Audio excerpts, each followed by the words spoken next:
오늘까지 하나님의 심판을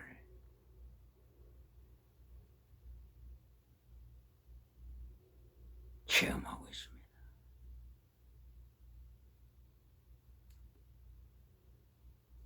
결론의 부분에 있어서 오늘의 메시지, 해족속에 대해서 잠깐 보시겠습니다.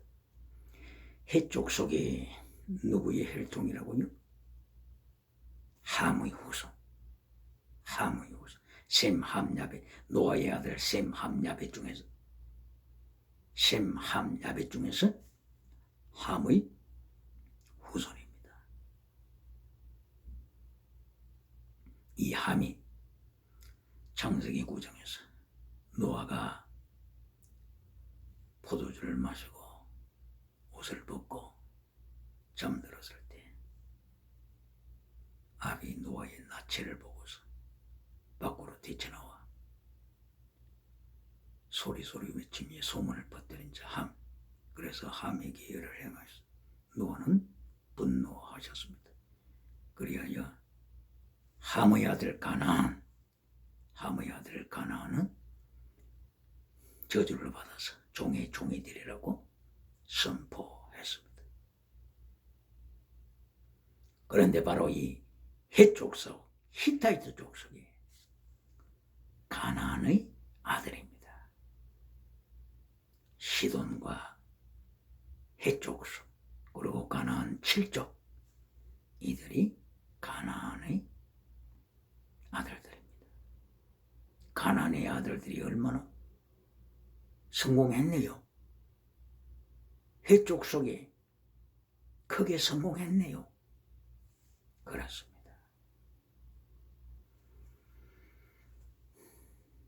하나님께서는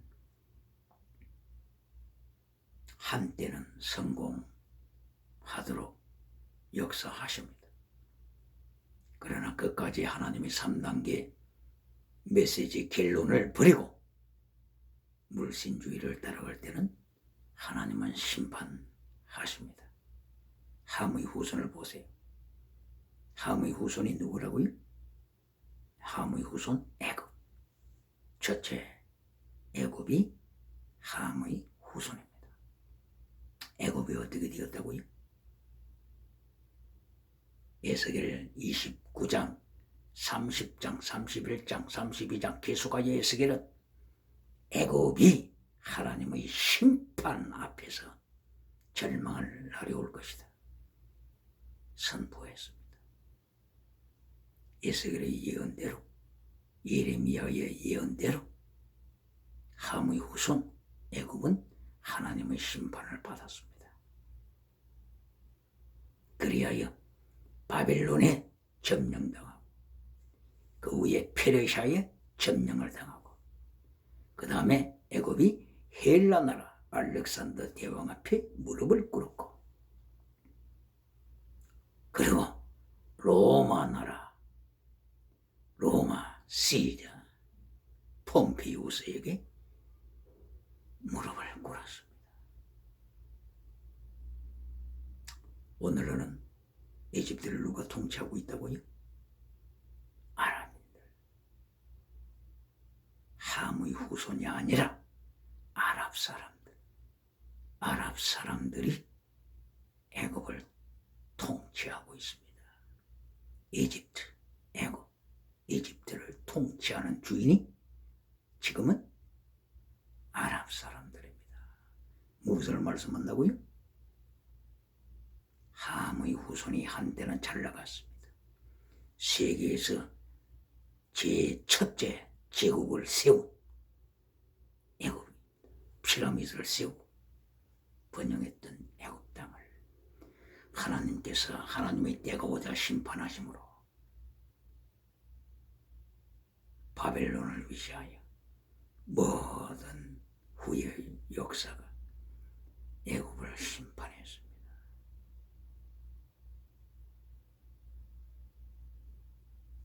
소돔 고모라를 볼까요? 소돔 고모라가 누구의 후손입니까? 셈 함야벳 중에서 함의 후손입니다. 함의 후손. 소돔 고모라 함의 후손이 하나님의 유황불의 심판을 받아서 멸망되었습니다.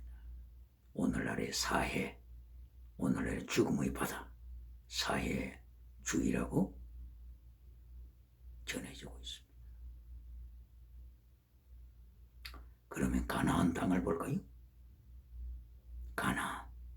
가나안의 아들이 헷이 아주 부자가 됐네요.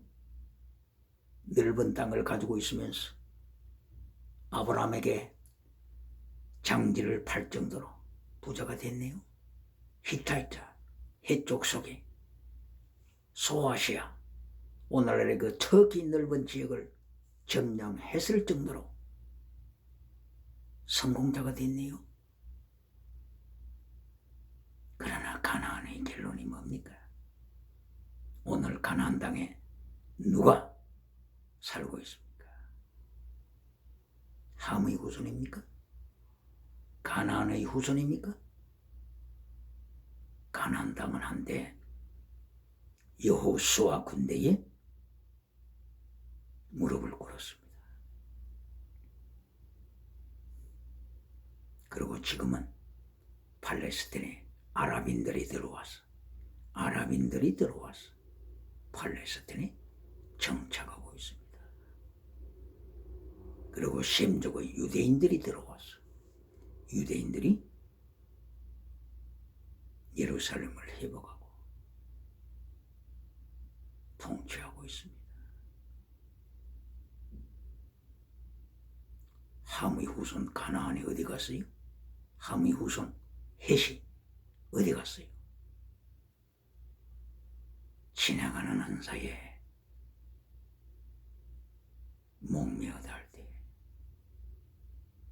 영원한 은사를 버리고 영원한 은사, 하나님의 3단계 메시지를 버릴 때, 예수님의 3단계 메시지 결론을 버릴 때, 성령님의 3단계 메시지 프로스 카르테리오, 목숨을 다하여 말씀을 지키고 목숨을 다하여 예수님의 성찬식에 참여하여 예수님의 고난에, 예수님의 환난에 동참할 것을 버릴 때, 하나님께서는 하나님이 때가 오면 징계를 보내십니다. 오늘날 가나안이 어디 있습니까?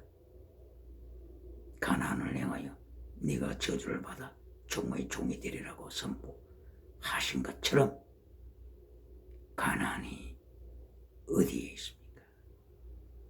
가나안 후손이 어디에 있습니까? 스가랴서 14장 21절에는 하나님의 거룩한 성전에 가나안 사람이 한 사람도 없으리라 선포했습니다. 하나님의 성전 등진 사람들, 하나님의 말씀과 등진 가나안, 하나님의 말씀과 등진 헷족속, 하나님의 말씀과 등진 함의 후손, 마지막 성경 마지막 구약 성경 마지막 부분인 스가랴 선지자가 가나안 사람은 한 사람도 하나님의 거룩한 성전에 남아있지 아니할 것을 예언했습니다.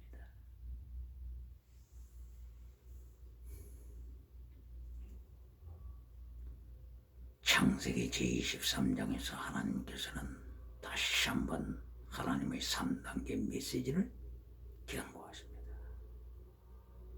이렇게 하나님의 3단계 메시지를 파괴시킨 가나안, 한때는 성공자처럼 보였으나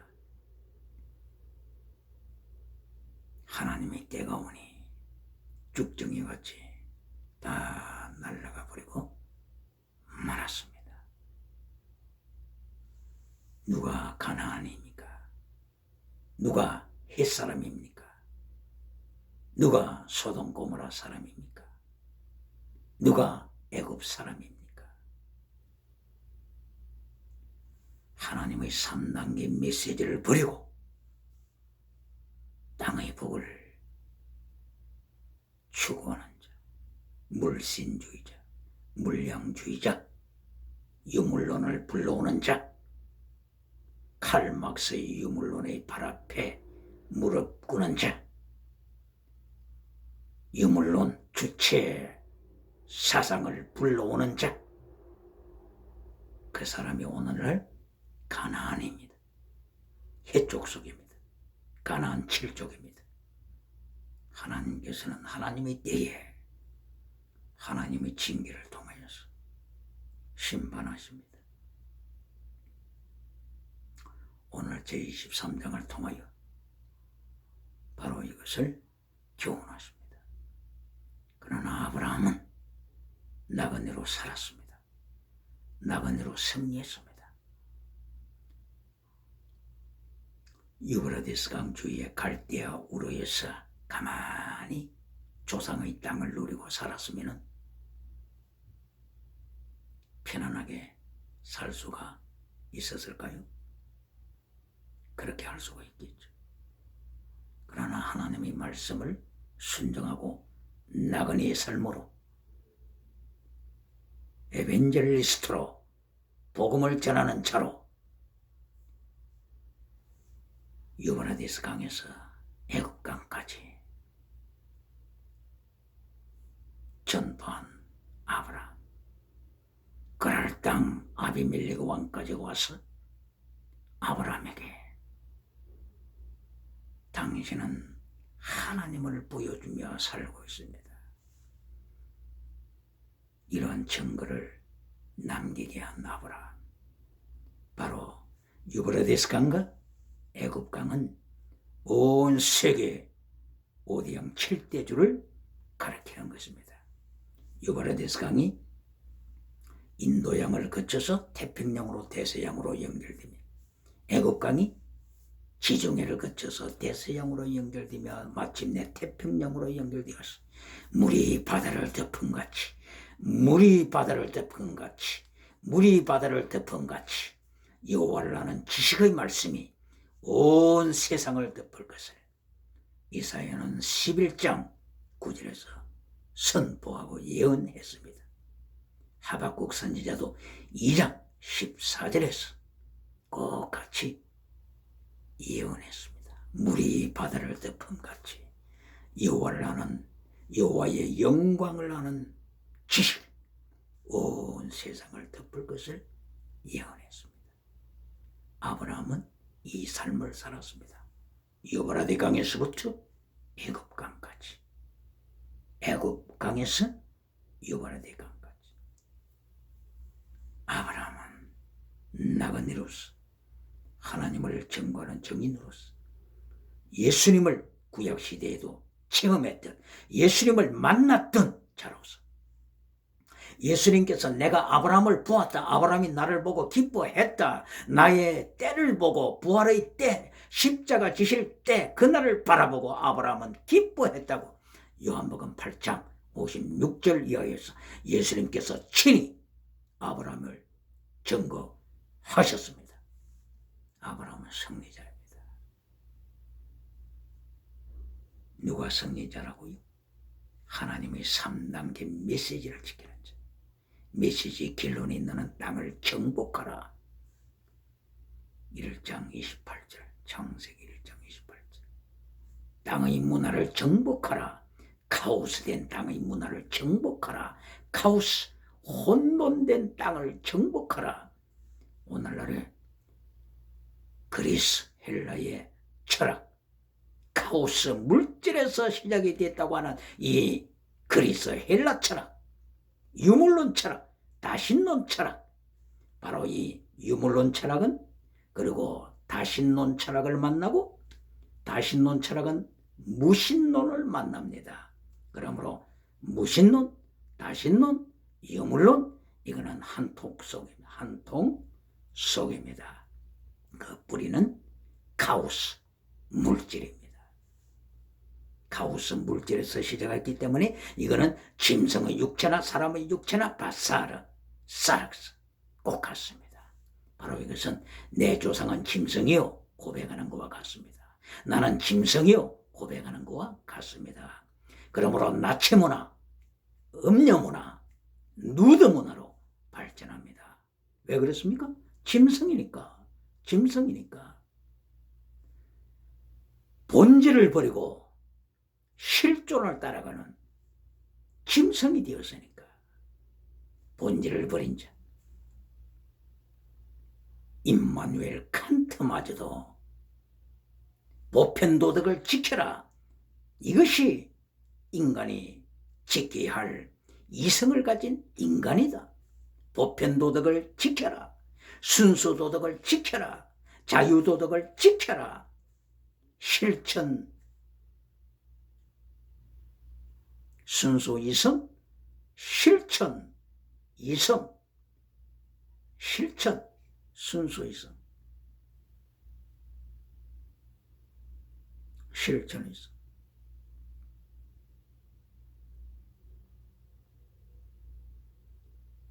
임마누엘 칸트는 순수 이성 비판을 통하여 이성을 가진 자라면 동물이 아니고 이성을 가진 자라면, 짐승이 아니고 이성을 가진 자라면 보편도덕을 지켜라. 하나님이 심판하실 날이 온다. 순수 이성을 지켜라. 하나님이 심판하실 날이 온다. 자유도덕을 지켜라. 노예가 아닌 자유도덕을 지켜라. 하나님이 심판하실 날이 온다. 임마누엘 칸트는 하나님의 심판을 강력하게 요청하고 강구하고 선포했습니다. 그런데 실존주의 시대를 맞이하여 하이데거를 위시하여 사르트르를 위시하여 세상이 본질을 버렸습니다. 본질을 버렸습니다. 동양의 철학에서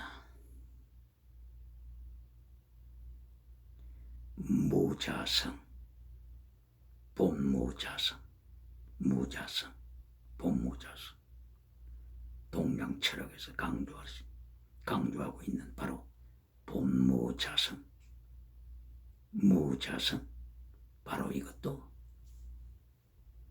본질을 부정하는 것입니다. 무자성, 자성은 없다. 본질은 없다.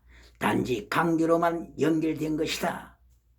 12연기를 통하여 단지 관계로만 관계로만 연결된 것이지 무자성, 자성은 없다. 본질은 없다. 선포하고 있습니다. 바로 동양 철학에서 본질은 없다고 하는 것처럼 서양 철학에서 하이데거나 사르트르처럼 본질을 버려라.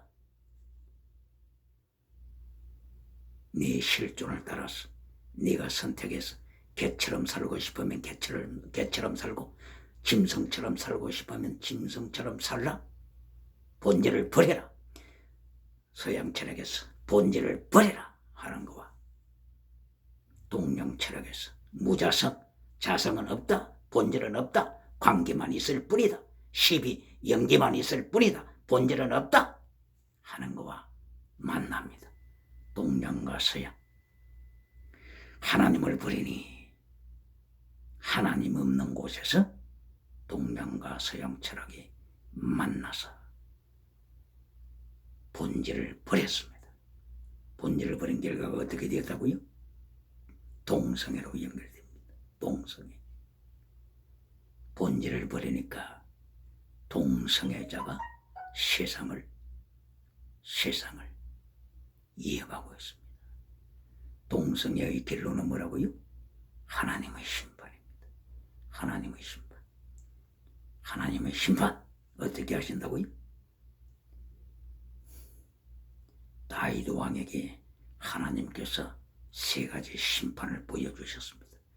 다윗이 하나님 앞에서 교만해졌을 때 하나님께서는 다윗 왕에게 세 가지 하나님의 심판을 보여주셨습니다. 그 세 가지는 무엇이라고요? 첫째,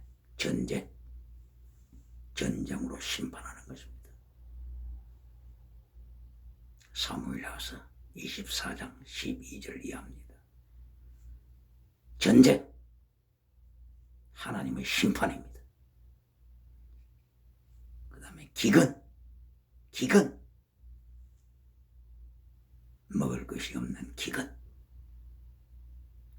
하나님께서 두 번째로 다윗 왕에게 보여주신 심판입니다. 세 번째 심판이 뭐라고요? 세 번째 심판이 전염병입니다. 전염병.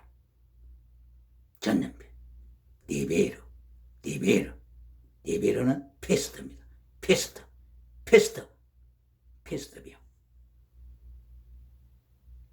마지막 때에 전염병으로 팬데믹으로 고통하는 지구촌은 하나님의 말씀 앞에 무릎을 꿇어야 합니다. 하나님의 말씀 앞에 무릎을 꿇고 동성애가 세계를 덮을 때, 본질을 버릴 때, 하나님의 본질을 버릴 때 하나님이 심판하시는 것을 깨달아야 합니다.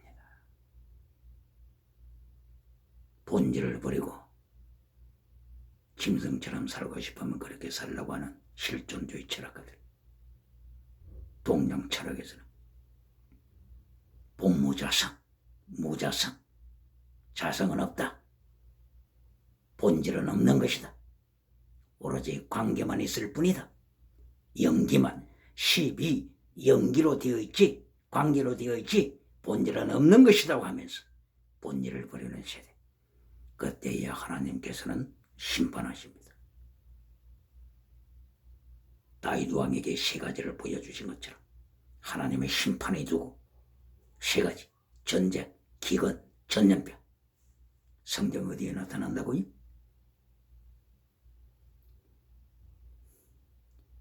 사무엘하서 24장 12절 이하, 역대상 21장 12절 이하. 하나님의 사람들은 하나님의 말씀을 그대로 떼어냈습니다. 오늘날에는 회칠해주는 메시지가 많습니다. 오늘날에는 마사지 해주는 메시지가 많습니다. 마사지 메시지는 하나님이 심판하십니다. 마사지 메시지 들으면 시원하죠? 시원하다. 시원하다. 그러나 하나님의 심판이 기다리고 있습니다. 징계의 심판입니다. 왜 하나님이 심판하신다고요? 하나님은 지옥이 얼마나 무섭다고 하시는 것을 아시기 때문에 지옥에 떨어지기 전에 회개할 기회를 주시게 하여 하나님이 징계하시는 것입니다. 그러므로서 잠언서 23장 14절 말씀, 하나님의 징계는 지옥에 떨어지는 영혼을, 지옥의 문 앞에 떨어지는 영혼을 건지신다 선포했습니다. 이사야 선지자는 26장 5절에서 하나님의 심판을 통하여 세계 열방이 하나님의 의를 배우는도다. 무엇을 통하여 하나님의 의를 배운다고요? 하나님의 심판을 통하여, 하나님의 징계를 통하여, 하나님의 전쟁의 심판, 기근 심판, 전염병 심판, 하나님의 심판을 통하여 세계가 하나님의 의를 배웁니다. Righteousness, to learn righteousness of God. 하나님의 의를 배웁니다. 이사야서 26장 9절입니다. 오늘도 하나님께서 아브라함의 삶을 통하여서 3단계 메시지를 선포하셨습니다. 가나안은 하나님의 3단계 메시지를 버리고 땅의 성공, 범사복을 추구하다가 스가랴 선지자를 통하여 마침내 가나안은 하나님의 성전에 한 사람도 없을 것이라고 스가랴 14장 20절 21절을 통하여 선포했습니다. 가나안은 물질을 따라가던 가나안은 실패했습니다. 그러나 아브라함은 나그네로서 유브라데스를 위시하여 애굽강까지 종횡무진하면서 에벨 나그네, 히브리 나그네, 엘리어 스트레인저로서 아브라함은 하나님의 명령에 순종하여 예수 그리스도의 십자가 고난, 예수 그리스도의 환난의 고난에 동참함으로 하나님께서 23장을 통하여 아브라함을 성자라고 승리자라고 손을 들어주십니다. 축복하십니다. 그리하여 이 햇사람 맞아 23장 6절에서 아브라함을 존경하되 어떻게 존경하고 있습니까? 아브라함은 마이 로드 아도나이 아돈 하나님께 사용하는 단어입니다. 하나님을 부를 때에 아도나이 합니다. 바로 이 아도나이 이것을 아브라함을 칭할 때 그 당대의 사람들이 아도나를 사용했습니다. 그리고 엘로힘은 하나님을 부를 때 사용하는 하나님의 이름입니다. 그런데 아브라함을 칭할 때 엘로힘을 인용해서 아브라함을 불렀습니다. 엘로힘, 아도나이 바로 23장 6절에서 아브라함을 얼마나 존경했는지를 성경이 증거하고 있습니다. 하나님의 3단계 메시지를 통하여 아브라함이 이 땅에 승리한 것처럼 사라의 죽음을 통하여 인간은 하나님께서 부르실 날이 눈앞에 있다고 하는 것을 경고하시는 말씀을 통하여 오늘도 승리의 역사가 함께 하시기를 주님 이름으로 소망합니다. 할렐루야.